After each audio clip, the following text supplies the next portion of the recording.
Hello everyone, मैं Rakesh Kumar Mahato KCC online classes में आप सभी का स्वागत करता हूं। आज हम लोग पॉलिटेक्निक एंट्रेंस एग्जामिनेशन 2021 का पार्ट 3 मैथमेटिक्स सॉल्यूशंस देंगे, इस पर डिस्कस करेंगे। 29 नंबर क्वेश्चन कहता है ट्रायंगल ए बी सी में angle C equals to 3 angle B equals to 2 angle A plus B है तो सी का मान ज्ञात करना है।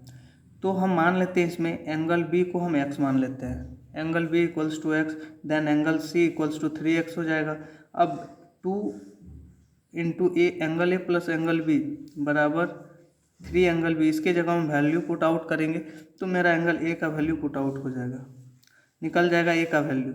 अब हम लोग जानते हैं कि ट्रायंगल के तीनों कोनों का सम 180 होता है। अब इस पर ए का वैल्यू पुट करेंगे, बी का वैल्यू पुट करेंगे, सी का वैल्यू पुट करेंगे, तो यहाँ एक्स का मेरा वैल्यू फाइंड आउट हो जाएगा। तो इसी तरह से angle C equals to 3x, जैसा कि देख पा रहे हैं, तो 3x 3 into 40 that means 120 degree मेरा फाइनल आंसर होगा। तो option number B. 30 number question है यदि ए और 96 के HCF और LCM का क्रमशः 4 और 9696 है तो ए ज्ञात करना है। चलिए हम लोग जानते हैं एक फॉर्मूला होता है LCM into HCF equals to product of two number, that means मेरा दोनों नंबर क्या है A इंटू 96 है। तो इसमें हम कर सकते हैं, बैठा देंगे वैल्यू, यहाँ पर कट कुट करेंगे तो ए का वैल्यू मेरा 404 आएगा, जो कि ऑप्शन नंबर बी में 404 होगा। चलिए आगे बढ़ते हैं। 31 नंबर क्वेश्चन कहता है 40 संख्याओं का औसत 35 है। यदि दो संख्याएं 84 और 62 को शामिल नहीं किया जाए तो शेष संख्याओं का औसत है। तो ये हम ट्रिक के माध्यम से बनाएंगे, बहुत ज़्यादा लिखने की ज़रूरत नहीं है क्योंकि मुझे सॉल्यूशंस निकालना है। तो 40 संख्याओं का औसत 35 है, तो 35 से मल्टीप्लाई करेंगे मेरा 1400 आएगा। फिर 84 और 62 को हम शामिल नहीं करेंगे तो दोनों को जोड़ लेंगे, मेरा आएगा 146। इसको घटा लेंगे तो आया मेरा 1254 आया। शामिल नहीं करना मतलब दो संख्या घट जाएगा, 40 में दो संख्या घट जाएगा, 38 से हम इसको डिवाइड करेंगे तो मेरा रिक्वायर्ड एवरेज निकल जाएगा, जो कि मेरा 33 आंसर होगा। 32 नंबर भी एवरेज टाइप से क्वेश्चन है। 5 पुरुषों का औसत भार 75 kg है और 4 औरतों का औसत भार 63 kg है और 6 लड़कों का औसत भार 38 kg है। 15 सदस्यों का औसत भार ज्ञात करें। कुछ इस तरह से है और ऑप्शन आपके सामने है। तो इस क्वेश्चन में देखना है 15 सदस्य, अगर 15 सदस्य 5 पुरुष और 4 औरत, 9 या 6 लड़का, मतलब 15 है, तो इसका निकालने का बहुत आसान सा तरीका है। 5 मैन और प्रत्येक का वजन 75 किलो है, गुना करेंगे 375। 4 वोमेन इंटू 63 kg, गुना करेंगे 252 आएगा। 6 बॉय और प्रत्येक बॉय 38 किलो करके है तो 228, सभी को जोड़ेंगे तो मेरा 855 आएगा। यहाँ 15 मेंबर्स है तो 15 से भाग लगा देंगे तो मेरा औसत भार निकल के आ जाएगा 57 kg, जो कि ऑप्शन नंबर बी होगी। 33 नंबर क्वेश्चन कहता है एक राशि साधारण ब्याज से 18 वर्ष में 3 गुनी हो जाती है, प्रति वर्ष ब्याज की दर ज्ञात करें। तो इसको हम ट्रिक के माध्यम से बनाएंगे, ये बहुत ही अच्छा ट्रिक है। एक फॉर्मेट है PRTSIA, इसी फॉर्मेट में हमेशा लिखेंगे, बहुत आसानी से बन जाएगा। और P को हमेशा मानेंगे 100, P को हमेशा जब 100 मानेंगे तो SI हमेशा R इंटू T आएगा और अमाउंट बराबर जानते हैं हम लोग P प्लस SI होता है। P 100 खुद से माने हैं, टाइम दिया हुआ है 18 वर्ष, रेट हमको निकालना है तो रेट को इसलिए बॉक्स बनाए हैं। SI मेरा कितना हो R इंटू T और अमाउंट 300, तो वही कह रहा है कि कोई धन 18 वर्ष में 3 गुना हो जाता है। मान लीजिए कोई धन मेरा 100 रुपया है तो 3 गुना हो जाएगा मतलब 300 हो जाएगा। तो क्या होता है SI P plus SI equals to A होता है, तो A equals to P plus SI। A मेरा 300 है, P मेरा 100 है प्लस SI, तो SI मेरा 200 आ जाएगा, जो कि इसके नीचे लिख देंगे। अब हम लोग जानते हैं R into T equals to SI होता है। R और टी मेरा 100 है इक्वल्स टू एस आई 200 है, तो आर का वैल्यू कटकुट करेंगे तो 11.11% आएगा। 34 नंबर क्वेश्चन 8 क्लास का क्वेश्चन है, बहुत बेसिक सा क्वेश्चन है। यदि 3 का power a plus B equals to 9 into 81 into 27 हो तो a प्लस बी का होल स्क्वायर। तो इसमें हमको a और b को सेपरेट वैल्यू निकालना है। 3 का power a plus B equals to 9 को हम लिख सकते हैं 3 का स्क्वायर, 81 को लिख सकते हैं 3 टू दी पावर 4 और 27 को 3 टू दी पावर 3। सबको मन लगा के जोड़ेंगे तो मेरा 3 का पावर 9 आएगा, जो कि a प्लस बी बराबर ऊपर जब बेस समान है तो पावर इक्वल होते हैं, तो a प्लस बी बराबर 9, तो a प्लस बी का होल स्क्वायर दैट मीन्स 9 का स्क्वायर 81। चलिए आगे 35 नंबर क्वेश्चन। पिता और पुत्र के वर्तमान आयु का अंतर 20 वर्ष है। 5 वर्ष पश्चात उनकी आयु का अनुपात 2:1 होगा। वर्तमान में पुत्र की आयु ज्ञात करें। तो इसको भी हम ट्रिक के माध्यम से बनाएंगे। अगर प्रोसेस में बनाएंगे तो काफ़ी टाइम लेगा। ट्रिक, फादर को f लिखते हैं और सन को s से डिनोट करते हैं। 5 ईयर्स आफ्टर, 5 साल के बाद, मतलब 5 ईयर प्लस लिखेंगे। फिर इसका रेशियो दिया हुआ है 2:1 और दोनों का अंतर दिया हुआ है 20 वर्ष, यहाँ दिया हुआ है। तो हम 20 वर्ष का अंतर है तो इसको अंतर करेंगे फादर और सन का, तो कितना आ रहा है 1 आ रहा है, तो 1 से डिवाइड करेंगे दैट मीन्स 20 से हम फादर में भी गुना करेंगे और सन के रेशियो से भी गुना करेंगे, तो 40 ईयर्स 20 ईयर्स। ये था 5 साल बाद। अब 5 साल बाद इतना था तो 5 साल, तो हमको वर्तमान उम्र निकालना है, तो 5 साल बाद उसका उम्र 40 साल था, तो वर्तमान में 35 साल होगा और उसका 15 साल होगा। चलिए आगे बढ़ते हैं question 36 number question. Sine 48 degree into cos 42 degree plus cos 48 degree into sine 42 degree का मान। ये एनसीईआरटी का क्वेश्चन है। एनसीईआरटी अच्छे से पढ़ लेंगे तो मेरा एग्ज़ाम निकल सकता है, क्योंकि उसी से बहुत सारे क्वेश्चन है और डायरेक्ट क्वेश्चन है।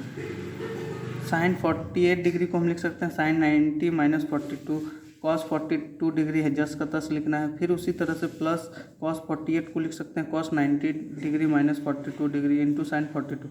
अब साइन 90 माइनस थीटा मेरा कॉस थीटा होता है। इसी तरह से फॉर्मूला पुट करेंगे और cos 90 minus theta sine theta, तो साइन 42 इस तरह से मेरा cos 42 into cos 42 degree plus sign 42 into sine 42, तो cos square theta plus sine square theta, तो सबका वैल्यू 1 आता है। That means option number B. 2 वर्गों के क्षेत्रफल का योग 468 मीटर स्क्वायर है। यदि उसके परिमापों का अंतर 24 सेंटीमीटर है तो 2 वर्गों के भुजाओं की लंबाई ज्ञात करें। तो हम इसको ऑप्शन हिट करेंगे ताकि मेरा टाइम बचेगा। ऑप्शन हिट करेंगे, ऑप्शन हिट करके देखेंगे दोनों वर्गों का भुजा दिया हुआ है, एक 18 मीटर एक 12, तो 18 का स्क्वायर करेंगे 324 आएगा, 12 का स्क्वायर 144, दोनों को जोड़ने पर अगर 468 आएगा तो कहेंगे ऑप्शन नंबर ए हिट कर गया। नहीं आता तो चेकअप करते तुरंत फिर आ जाता है, तो मेरा 468 मीटर स्क्वायर होगा और ऑप्शन नंबर ए आंसर।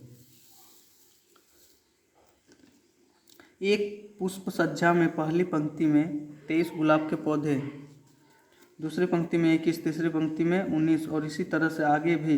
यदि अंतिम पंक्ति में 5 गुलाब के पौधे हैं तो पुष्प सज्जा में कुल कितने गुलाब के पौधे हैं। तो ये एपी का क्वेश्चन है। कहने का अर्थ ए बराबर 23 है तो दूसरी पंक्ति में 21 है, तो फिर तीसरी पंक्ति में 19 है, तो डी यहाँ से निकल जाएगा -2 an मेरा लास्ट टर्म मेरा 5 है, अंतिम पंक्ति में 5 है तो an बराबर 5। तो इस तरह से फॉर्मूला हम बैठाएंगे an equals to a plus n minus 1 into D. यहाँ से n मेरा फाइंड आउट हो जाएगा, n मेरा 10 आया है। तो बोल रहा है पुष्प सज्जा में कुल कितने गुलाब है, पुष्प सज्जा में कुल कितने गुलाब है तो सबको जोड़ना होगा, सम करना होगा। तो एस एन बराबर n/2 2a plus n minus 1 into D करेंगे तो यहाँ पर वैल्यू सबका पुट कर देंगे तो 140 आएगा, तो यहाँ 140 आंसर हो जाएगा।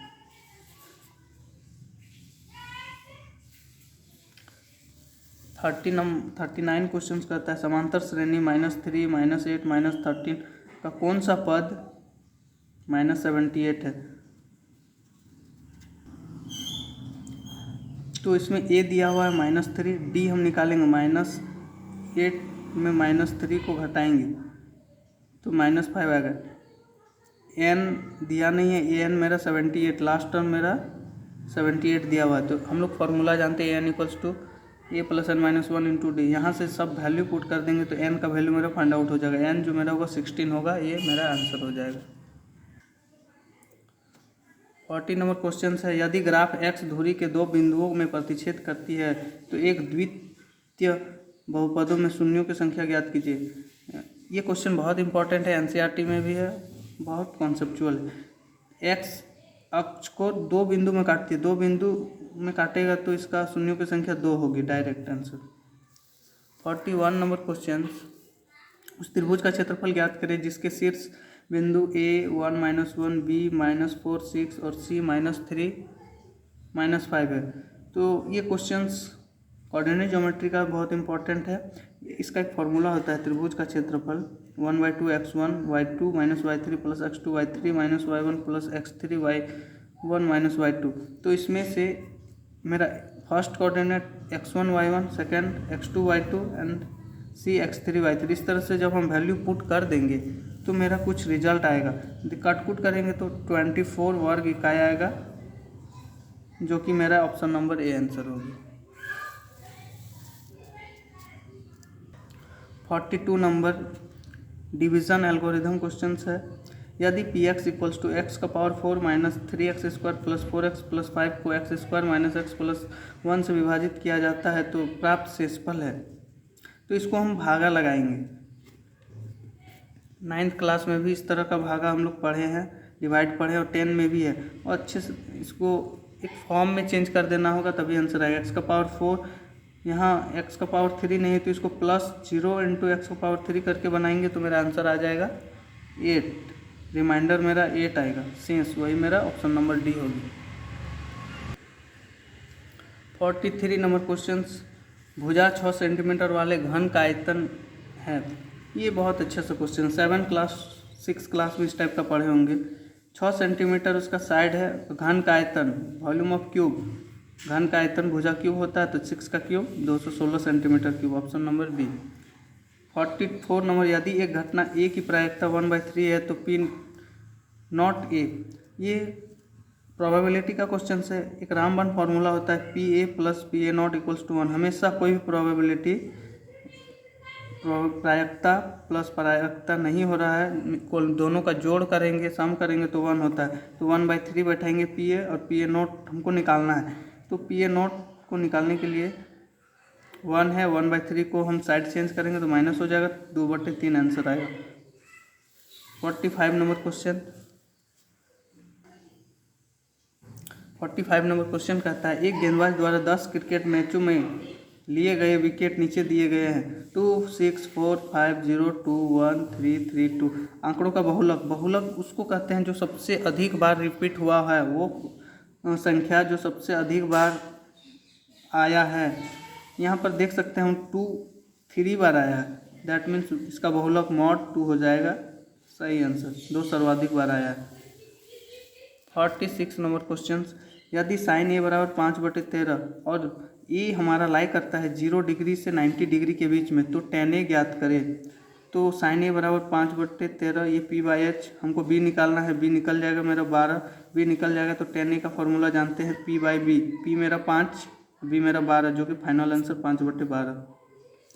47 नंबर क्वेश्चन की ओर बढ़ते हैं, यदि एक व्यास मतलब डायमीटर के छोर -1 5 और 5 -1 है तो उस वृत्त के केंद्र के निर्देशांक ज्ञात करें। बोल रहा है एक सेंटर है सर्कल का, जिसमें से डायमीटर के दोनों छोर में कोऑर्डिनेट दिया हुआ है, तो सेंटर का कोऑर्डिनेट हमको निकालना है। तो सेंटर जो होता है डायमीटर का आधा होता है, दैट मीन्स हम कह सकते हैं दोनों को जोड़ेंगे, x coordinate x1 plus x2/2 and y1 plus y2/2, -1 plus 5/2 और 5 प्लस -1/2। तो इसको निकालेंगे तो 2 2 मेरा आएगा कोऑर्डिनेट, जो कि ऑप्शन नंबर ए होगा। 48 नंबर क्वेश्चन एपी से है, श्रृंखला 10 7 4 डॉट डॉट का 30वां पद ज्ञात करें। तो देखिए इसमें ए दिया हुआ है 7, डी हमको 7 - 10 दैट मीन्स -3, ए एन हमको निकालना है 30वां पद और एन बराबर 30। तो ए एन बराबर A plus N -1 into D. Formula बैठाएंगे, एन की जगह हम 30 बैठाएंगे तो मेरा -77 आएगा, जो कि मेरा ऑप्शन नंबर सी होगा। 49 नंबर क्वेश्चंस बहुत ही कॉन्सेप्चुअल क्वेश्चंस है। समीकरण 3x² माइनस 2x प्लस 1/3 के मूल हैं वास्तविक और समान, काल्पनिक, वास्तविक और भिन्न, नॉन ऑफ दिस। वास्तविक और भिन्न को रियल एंड डिस्टिंक्ट बोलते हैं, काल्पनिक इमेजिनरी। तो देखिए इसमें हम ये फॉर्मेट में है a=3, b=-2 एंड c=1/3। तो डिस्क्रिमिनांट जानते हैं b² माइनस 4ac। तो इसमें वैल्यू पुट करेंगे तो d मेरा 0 आ रहा है। d जब भी मेरा 0 आएगा तो हम कह सकते हैं उसका रूट्स, उसका मूल समान होगा और वास्तविक होगा। तो रियल एंड इक्वल होगा option number A. 50 number questions. यदि x प्लस 1 प्लस 8 बराबर x प्लस 2 x माइनस 2 है तो x का मान ज्ञात करें। तो इसमें हम ऑप्शन हिट करके भी डायरेक्ट बना सकते हैं, नहीं तो इसको सॉल्व आउट करेंगे। तो देखिए x प्लस 1 प्लस 8 बराबर x प्लस 2 x माइनस 2। तो x इसको हम जब हम तोड़ेंगे, मल्टीप्लाई करेंगे, x² प्लस x प्लस 8 बराबर, यहाँ a plus B, a minus B का formula a² minus b², that means x² minus 4। x² left में है, राइट में है, कट जाएगा। x प्लस 8 बराबर -4। तो x बराबर -4 इधर ही रहेगा, 8 इधर आएगा, साइड चेंज करेगा तो -8, दैट मीन्स -12 हो जाएगा, जो कि फाइनल आंसर है। इस तरह से आज हम लोग पॉलीटेक्निक इंट्रेंस एग्जामिनेशन के मैथमेटिक्स पेपर का 50 सॉल्यूशंस दे दिए, जो कि बहुत ही बेसिक क्वेश्चंस था और सारे मैक्सिमम क्वेश्चन एनसीईआरटी लेवल के पूछे जाते हैं। अगर आप एनसीईआरटी को अच्छे से कर लोगे तो अच्छे अच्छे एग्ज़ाम को क्वालिफाई कर जाएंगे, क्योंकि यूपीएससी के एग्ज़ाम तक में भी एनसीईआरटी से पूछे जाते हैं। इसलिए एनसीईआरटी को हमें विशेष करके फोकस करना चाहिए, उसका 1 बाय 1 लाइन थॉरोली पढ़ना चाहिए, आपका रिजल्ट बन जाएगा। एनसीईआरटी ऑथेंटिक बुक होती है, बहुत बेसिक से दिया हुआ रहता है और एनसीईआरटी में कभी गलतियां नहीं रहती है। बहुत सारे रेफरेंस बुक निकले हैं मार्केट में, लेकिन वो उसमें बहुत सारी गलतियां होती है। एनसीईआरटी बुक अच्छे शिक्षक से जुड़े अधिकारी लोग इसे बनाते हैं, इसलिए एनसीईआरटी को फॉलो करें। थैंक यू, धन्यवाद।